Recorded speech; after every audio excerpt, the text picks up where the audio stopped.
Aujourd'hui, je vais te dire ce qu'est le bonheur selon la tradition bouddhiste. C'est parti.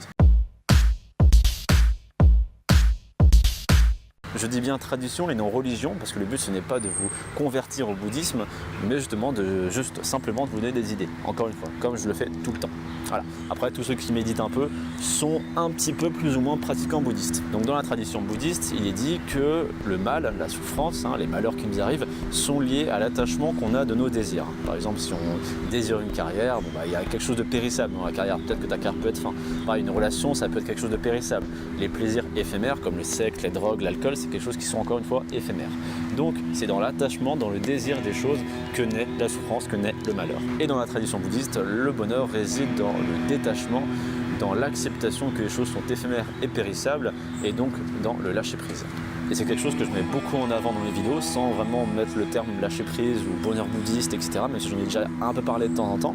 Moi je dis plutôt acceptation des choses, des réalités, ou plutôt je dis, et là vous allez savoir où je vais aller, tout est équilibre. Parce que le grand équilibre de la vie, c'est justement la mort. L'équilibre de toute chose, c'est la vie et la mort. Toute chose naît et toute chose meurt. C'est un cycle naturel des choses qu'il faut accepter. Et justement, le bonheur bouddhiste part de ce principe, dans l'acceptation que toute chose est périssable et que même nous, on est périssable, qu'on n'est qu'une parcelle d'un grand tout et qu'on retournera à ce grand tout après la mort. Et c'est d'ailleurs un peu ce que j'ai fait sans vraiment avoir cette notion dans la tête, mais je l'ai fait donc inconsciemment.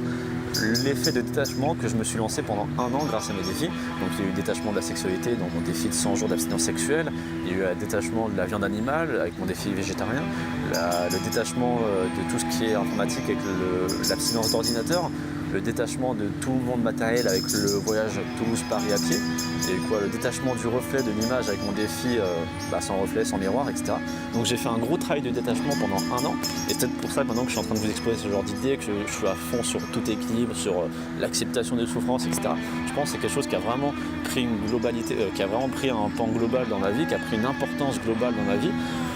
Le détachement des choses par l'acceptation, par la souffrance, par la mise à nu, la vulnérabilité que nous sommes face à la vie et face à l'immensité, l'adversité et le caractère improbable et irréfutable que la vie nous donne. Arrêter de projeter son jeu, donc son soi, dans le désir, mais plutôt le mettre dans l'acceptation, dans la compréhension que tout est périssable. C'est tout pour aujourd'hui. Dis-moi quelle est ta définition du bonheur. Je te dis à la prochaine. C'était Damien de Canapé Rouge. Abonne-toi.